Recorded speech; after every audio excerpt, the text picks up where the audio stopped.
उस दौर में ना ग्रुपिंग भी बहुत थी और सारे स्ट्रॉन्ग कैरेक्टर, बड़े बड़े नाम थे सारे, बहुत सारे अल्फा मेल्स एक साथ थे, 16 सुपरस्टार्स होते थे।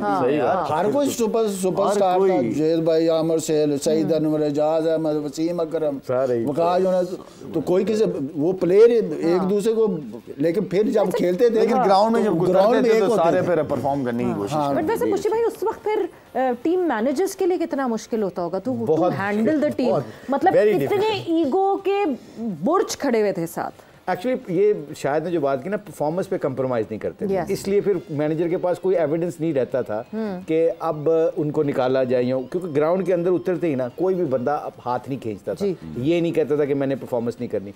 अब शाहिद का मेरे साथ पंगा हुआ है या किसी के और के साथ, वकार का इंजी के साथ पंगा हुआ है, तो उन्होंने उसको जवाब पता है क्या देना, परफॉर्मेंस करके, कि मैं परफॉर्मेंस करके तुझसे बड़ा हूँ, मैं जितवाता हूँ मैच। ये जो पंगा होता था ना, ये उनको बड़ा बनाता था और पाकिस्तान को फायदा हो जाता था। वसीम भाई का और वकार का यही तो सबसे हमारे पाकिस्तान को एडवांटेज था ना, कि वो आपस में कहते थे कि मेरी तस्वीर है, पंजा मेरा लगना चाहिए, 5 विकेटें मेरी लगनी चाहिए।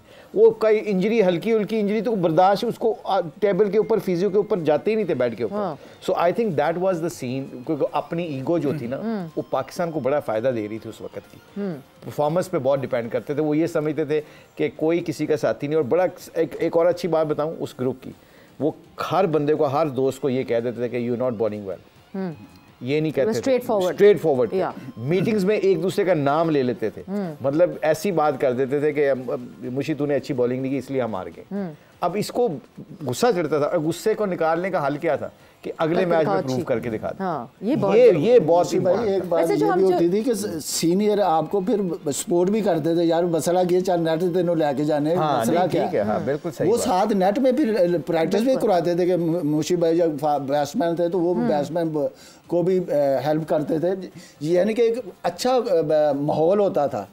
प्रोफेशनल जेलसी तो अलग होती थी, हमारे यहाँ अब ये होता है क्रिटिसिज्म, सपोर्ट सिस्टम भी होता था, एक स्ट्रॉन्ग सपोर्ट सिस्टम होता था। क्रिटिसिज्म पे बात मैं करना चाह रहा हूँ, क्रिटिसिज्म करना बड़ी अच्छी बात है, लेकिन अच्छे तरीके से किया जाए, कि ये नहीं कि प्लेयर को बिल्कुल ख़त्म कर दिया जाए। हम वो मुझे याद आया कि क्रिटिसिज्म पे को पॉजिटिव वे में बंदा ले ना, तो आपकी परफॉर्मेंस अच्छी ऊपर चली जाती है। अगर आप क्रिटिसिज्म को कहेंगे जी उसने आपको कहा कि आप अच्छे नहीं हैं, तो इसका मतलब अगर मैंने समझ लिया कि मैं अच्छा नहीं हूँ ना, तो मैंने अगर ले लिया अपने दिमाग में, तो मैं बिल्कुल जा पड़ा। इसी वजह से अल्लामा इकबाल ने फरमाया था, तंदिए बादे मुखालिफ से ना घबरा उकाब, ये तो चलती हैं तुझे ऊंचा उड़ाने के लिए। बिल्कुल ठीक है, जो क्रिटिसिज्म है ना, उसको अगर पॉजिटिव वे में आप ले जाएंगे ना, फायदा है, बिल्कुल फायदा है। बट हम जिस तरह ये राइवलरीज की बात कर रहे हैं, लाला कल के मैच में भी एक राइवलरी थी जिसके बारे में बहुत सारे लोगों ने बात की, which was Imad Wasim and Babar Azam. Because जब से कराची किंग्स का वो सिनेरियो हुआ था, इमाद वसीम एंड बाबर आजम का, बाबर को कैप्टनसी से हटाया गया था, वहाँ इमाद वापस आ गए थे, एंड देन व्हाट नॉट, बहुत सारी चीज़ें जो पाकिस्तान टीम के हवाले से हुई। सो कल was it a personal affair for Imad Wasim?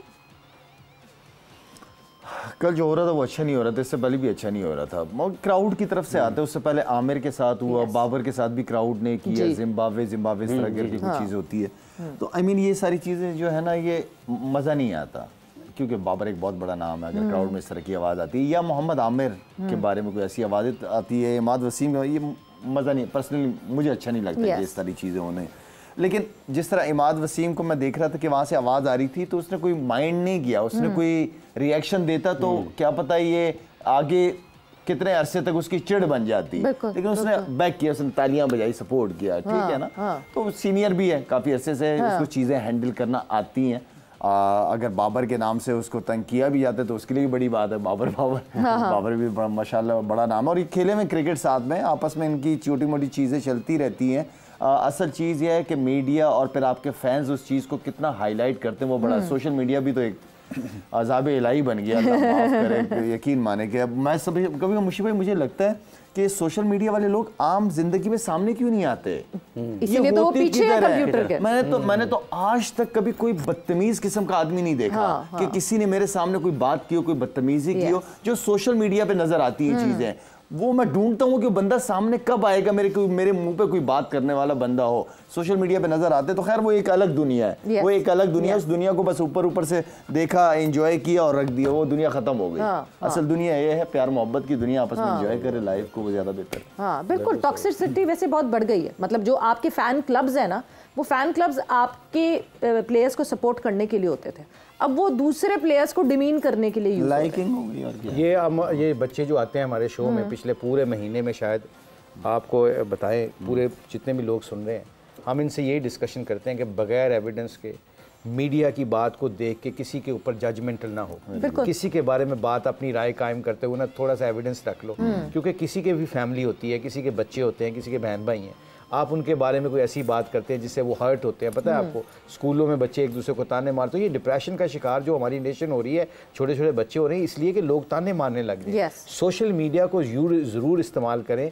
आप देखें पूरे दुनिया में जो इस वक्त ऑस्ट्रेलिया का मीडिया है ना, वो अपने प्लेयर्स को हमेशा इज्जत से नवाजता है। कभी किसी को क्रिटिसिज्म होती है चीज़, आप यूएई का लॉ उठा के देखें, कोई ऐसी कोई खबर नहीं आती कि आपके मुल्क में कोई ऐसी चीज़ हो रही है। वहाँ पे ऐसे लगता है कि कोई एवरीथिंग इज गोइंग फाइन।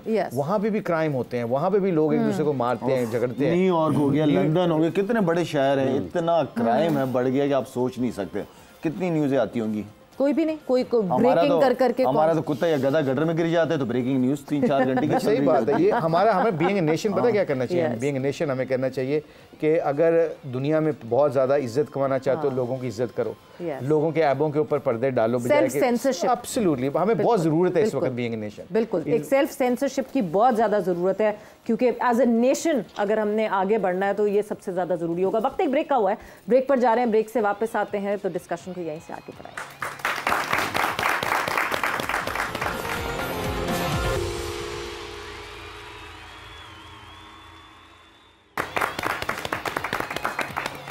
जोर का जोड़ में आपको खुशामदीद कह रहे हैं। एक मरतबा फिर बात क्रिकेट पर भी हो रही है और क्रिकेट के साथ साथ जो क्रिकेट के जुड़े वाक़यात हैं उन पर भी हो रही है। और यहाँ पर मुश्ताक अहमद साहब अपनी दिलचस्प गुफ्तगू से, जब हम नहीं होते हैं ऑन एयर, तो सबको अच्छी अच्छी बातें भी सुनाते हैं। जब अच्छी अच्छी बातें सुनाते हैं फिर लगता है मुझे भी कपड़े भी बहुत अच्छे अच्छे पहनते हैं। वाह फजा, आप भी स्मार्ट लग रहे हैं। वैसे आपको ये वेस्ट कोट्स जितनी हैं सब सूट करने लग गई है मुझे भी। अगर ये जो आपने पहने हुए हैं कपड़े, अगर ये कुछ थोड़े कम दामों में हमें ख़रीदने हो, देखें तो क्या उसका अच्छा आपने अच्छा किया ये बात बता दी है। कराची एक्सपो सेंटर में 21, 22, 23 को बचत स्कीम के ऊपर, बचत स्कीम जो एक्सपो में हो जा रही है, बचत एक्सपो लग रही है उसकी। बिल्कुल, वहाँ पे वो 21, 22, 23 को जो ये ब्रांड हमने पहना हुआ है शाहिद का, और जितने भी शाहिद के फ़ैन हैं जो उसके कपड़ों को पसंद करते हैं, उनके लिए बड़ी ईद के मौके के ऊपर भी बड़ी एक बचत आने वाली है, जो आप बचत के ऊपर अपने अच्छे कपड़े, अच्छे मटेरियल के कपड़े ख़रीद सकते हैं। और ये ऑनेस्टली स्पीकिंग, ये मैं बिल्कुल कोई ऐसी बात नहीं बना रहा, ये मैं बिल्कुल सही कह रहा हूँ। जब से ये मैंने कपड़े पहनने शुरू किए हैं, आई फील वेरी कंफर्टेबल। बहुत अच्छा मटेरियल है और ये अच्छी बात है कि 21, 22, 23 को जो कराची एक्सपो होने जा रही है, जिसमें आप जितने भी शायद के फ़ैन हैं वो जाएँ और जाके कपड़े ख़रीदें, ताकि ईद की खुशियाँ भी आप उसमें से बचत हो जाएगी। उसमें पता है सबसे इम्पोर्टेंट क्या है? बचत इसलिए कह रहा हूँ कि अच्छे मटेरियल के कपड़े अच्छे दामों पे आपको मिल रहे हैं। आप जाके you can just feel it कि आपको पता चलेगा। एब्सोल्युटली, कम खर्च बाला नशीं। ये पता है क्यों? इसलिए कि ये आपको ना अवेयरनेस पाकिस्तान में होनी चाहिए कि अच्छे कपड़े पहनने से आपको कंफर्ट जोन में चले जाते हैं। मैं कपड़ों का इतना शौकीन नहीं था, let me tell you one thing, ये कपड़े पहनने से I feel some very comfortable कि अच्छा मटेरियल हो, आपको पहनना अच्छा लगता है। और सबसे बड़ी दाम जो कि उनके प्राइस हैं वो बड़े जेन्युइन हैं, जिसके ऊपर सबको मौका मिल सकता है खरीदने का। थैंक यू मुशीर भाई। नहीं, थैंक यू। और इसमें पता है कि ये बार बार बात इसलिए बाबर करवाना चाह रहे हैं कि शायद अल्लाह आपको जज़ाए खैर दे। 21, 22, 23 का जो हम कहने हैं, जितने भी इनके पैसे आते हैं, 21, 22, 23 मार्च, ये जब जितने भी पैसे आते हैं ना, ये शायद की फाउंडेशन में भी जाते हैं। अच्छा, ये इसमें कॉज भी है आपको। अगर कॉज के अलावा भी अगर आप देखो तो आपको कपड़े भी अच्छे लगेंगे, और इसके पीछे कॉज भी अच्छा है कि जो आप जो फंड रेजिंग होती है, जो जितना ये शायद अमेरिका सजावट की सजावट, सवाब का सवाब, नियत भी अच्छी, नियत भी अच्छी, सवाब का सवाब। एब्सोल्युटली, बिल्कुल बिल्कुल। सो यस, ये आप लोगों के लिए, बच्चों से सवाल, ये आप लोगों के लिए जो एक थ्रू एंड थ्रू मैसेज हो गया है। बट आप कह रहे हैं आपको कपड़े पहनने का, अच्छे कपड़े पहनने का शौक नहीं था, हमेशा वेल ड्रेस्ड आपकी जो जवानी की भी तस्वीरें हमने देखी हैं, वेल ड्रेस ही हैं वो। नहीं वो एक आध जीन्स होती थी, वो शायद को पता है। एक मेरे वो नहीं लाला शौक नहीं था मुशी भाई को, गोविंदा वाले शूज होते थे। एक्चुअली ना ये सीरियसली स्पीकिंग इंजी और शायद को जाता है कनाडा में, ये मुझे खुद लेके जाते थे और कहते थे ये शर्ट पहने, ये जीन्स लें। मुझे बिल्कुल अवेयरनेस नहीं है कपड़ों की, मगर ये क्योंकि खुद पहनते थे। हाँ, जो भी पहनता हूँ लग अच्छे जाते हैं। सोने की चेन पहनी हुई होती थी। इसी बात पे सवालात का सिलसिला शुरू करते हैं आपके पास जी, सबसे छोटे हमारे साथी। मेरा क्वेश्चन शाहिद सर से है कि मैंने सोशल मीडिया पे एक वीडियो देखी थी कि आपने इतना लंबा छक्का मारा था कि वो छत पे लगा था, उसके 12 रन मिले थे आपको, तो वाकई 12 रन मिले थे? अच्छा, ये कार्डिफ की बात कर रहे हैं? हाँ, मैं भी था। हाँ, अच्छा, उससे बेटा उससे पहले हम सब ना ट्राई कर रहे थे वार्म अप में कि कौन मारता है। क्रिस गेल वगैरह सारे थे। क्रिस गेल था, वो था स्टीवन फ्लेमिंग था, ये सारे जितने भी हार्ड हिटर्स थे हम सबने ट्राई की उसको मारने की, वो नहीं टच हुआ। मैच में लग गया वो। और फिर 12 रन मिल गए मुझे। अच्छा, वाकई मिले थे? हाँ बिल्कुल मिले थे। ये इसको हिट करने के 12 रन थे। 2004 में शायद है ना? याद है। हाँ, चलो जी, कार्डिफ। ओके जी, नेक्स्ट क्वेश्चन। अस्सलाम वालेकुम, मेरा नाम अब्दुल रऊफ़ है। मेरा क्वेश्चन शाहिद सर से है कि सर आपने हम आपको बचपन से देखते हुए आ रहे हैं, इतना तो नहीं हुई। तो आपने क्रिकेट खेली है और जब भी आप ग्राउंड में आते थे तो फील्डर्स बाउंड्रीज पे लगा देते थे और बॉलर्स जो होते थे उनकी टांगें कांप रही होती थी, तो वो बड़े डर रहे होते थे। तो क्या कोई ऐसा बॉलर आपकी लाइफ में है कि आपको भी उसको खेलते हुए प्रेशर महसूस हुआ हो कि यार ये जो है ना इससे मुश्किल में खेला जाएगा? इस तरह के बहुत सारे बॉलर्स। मैं हूँ नंबर 1, मुझसे बहुत अगेंस्ट अपोजिशन से हमेशा मैगरा बड़ा मुश्किल रहा है। जब मैं ओपन करता था और वो नया बॉल करता था मुश्किल था। जब मैं 5वें 6ठे नंबर पे आया फिर मेरे लिए वो इजी हो गया था, लेकिन नया बॉल अगेंस्ट मैगरा बहुत मुश्किल। एम्ब्रोस, कॉटनी वॉश, ये खैर इनकी एंडिंग थी जब मैंने शुरू की थी क्रिकेट 96, लेकिन ऑस्ट्रेलिया में इनको खेला था मैंने, तो ईजी नहीं थे ये लोग, उस वक्त भी मुश्किल थे। इसके अलावा कौन थे मुश्किल? हमारे स्पिनर शेन वॉर्न कैसे लगते थे? वो नहीं मुश्किल था। अच्छा, मुरलीधरन ने बड़ा दुनिया को टफ टाइम दिया, लेकिन मैं मुरलीधरन को मैंने बड़ा वो किया। लारा डेल स्टेन को फेस किया आपने?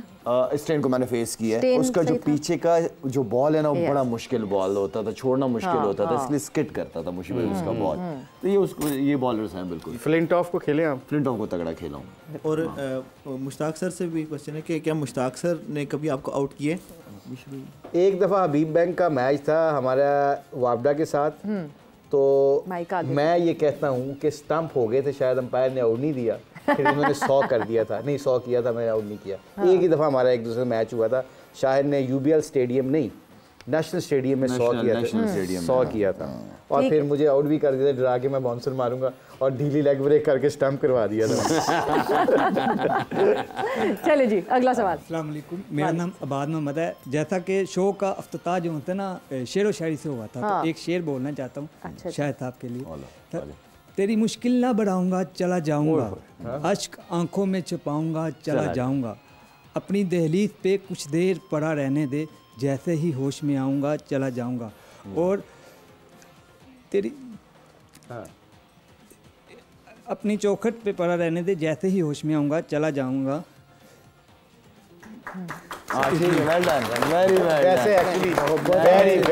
इतने जबरदस्त और दूसरा प्रेशर की बात हो रही थी, दूसरा इसको रोजा लग रहा है। नहीं बेहतरीन। अच्छा जी, अस्सलाम वालेकुम। शायद भाई मैं आपका इतना बड़ा फैन हूँ। इतना बड़ा फैन? सबसे पहले आई लव यू। मैंने आपकी क्रिकेट देखी है, बेगम बैठी हुई है तुम्हारी, कोई बात नहीं। शायद भाई आपकी क्रिकेट देखी है, मज़ा आता है। जब आपने रिटायरमेंट लिया तब से मैंने कोई मैच नहीं देखा, क्योंकि मैं सिर्फ आपको देखने के लिए। उसके बाद तो क्रिकेट शुरू हुई है मेरी रिटायरमेंट के बाद। तो आपने क्रिकेट क्यों छोड़ी? क्रिकेट बस बहुत खेल ली यार, 34-35 साल क्रिकेट बहुत होती है। अच्छा, 2 लाइनें आपके लिए सुनाए। जिस कदर बिगड़ा हूँ शायद भाई, यही सोचता हूँ कब आपके हाथ लगूं और सुधर जाऊं। तुम्हारे आगे बैठी है ना, वो तुम्हें सुधार देगी।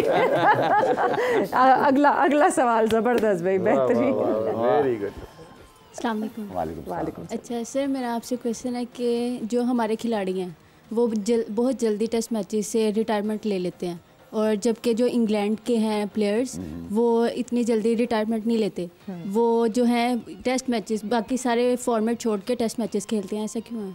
आपसे सवाल किया, दे दें प्लीज, दे दें।